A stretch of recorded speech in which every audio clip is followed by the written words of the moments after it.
Okay, so have you ever seen like one of those stories break and you realize it's like, whoa, this is actually about something way bigger Yeah. than maybe I even thought about before, right? And so today I think we're going to dive into one of those, and we're going to look at this recent resolution from the RSS, Okay. the Rashtriya Swayamsevak Sangh in India, which is, a major Hindu nationalist organization.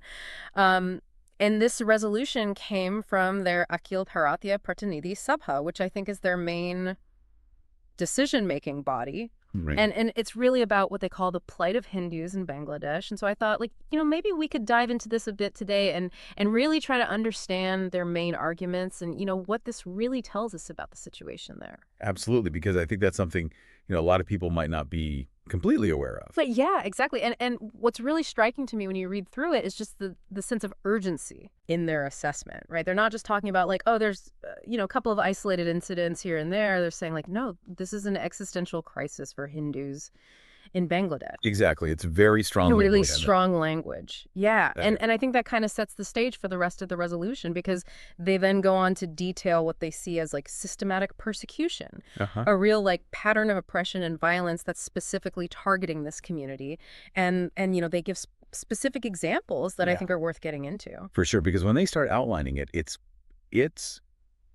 pretty stark, Right. right? Yeah. They're talking about direct attacks on temples, Hmm. which obviously, central to religious life. Right.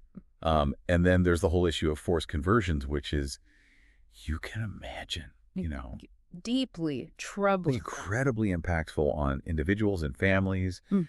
And, they also talk about destruction of Hindu-owned properties, Yes. leaving people, vulnerable, displaced. Mhm. So it's a really concerning picture they paint. Yeah, and it's not just sort of like a qualitative assessment either, right? They actually bring in some statistics that are, I think, pretty striking. Oh, for sure. Like Arun Kumar, he's a leader in the RSS. Mm-hmm. He points out this really big demographic shift. So back in 1951, Hindus made up something like 22% of Bangladesh's population. Wow. And now, according to their data, it's fallen to under 8%. Under 8%. Wow. Yeah. So, obviously there's a lot of things that can influence population changes. Right. But a drop like that, when you combine it with all these other claims of persecution, Yeah, it really raises some questions. raises some serious questions about the security and well-being of that minority. Yeah, and so it seems like the RSS feels that the current response from the Bangladeshi government hasn't really been sufficient. Right. They're saying like more needs to be done and urgently. Yes, yes. And I think it's interesting because they also bring in this other dimension, which is this idea that, Pakistan and other international actors Oh, yeah. are involved. They seem to believe that there are external forces contributing to the instability in the region Yeah. and making the situation even worse for the Hindu community. Yeah, so it adds like a geopolitical layer on top of what's already a very serious human rights issue. Exactly. And, India itself has apparently brought this up on, in international forums. Mm-hmm. But the tone of this resolution kind of suggests to me that they're a bit skeptical about how much of an impact those efforts are actually going to have. Yeah, it's like they're trying to highlight the issue, but they're not super optimistic about immediate change, large-scale intervention. Right. And at the same time, they also emphasize that, Hindus in India and globally are offering moral and psychological support Yeah. to the Hindu community in Bangladesh. And so there's this sense of like solidarity, shared identity across borders. Right. But of course, that doesn't necessarily address the immediate dangers that people are facing on the ground. Absolutely not. Right. And Yeah. and it's all kind of tied to this broader vision that the RSS has, particularly as they approach their centenary. They're talking about India or Farad as a role model nation guided by what they call Sajan Shakti, which I think translates to like righteous forces. Right? Yeah. And you can really see how they're connecting this situation in Bangladesh with their larger aspirations for the region. Absolutely. Where it's like, well, if this community is so vulnerable, Yes. then that really underscores the need for a strong and,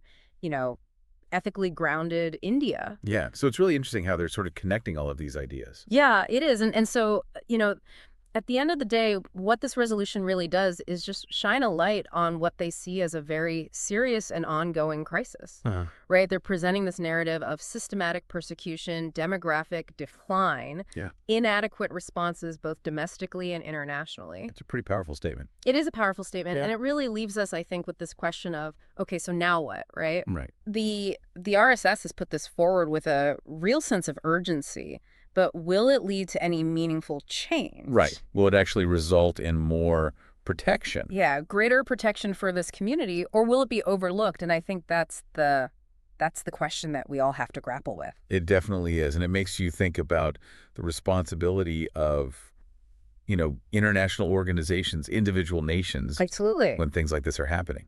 Yeah, and what happens if we don't act right? Is it just going to be like a "we told you so" situation down the line? Yeah. It's a complicated situation with potentially, really big long-term implications. Yeah, I think that's a good place to leave it for today. A lot to think about. Definitely. Thanks for joining me. My pleasure.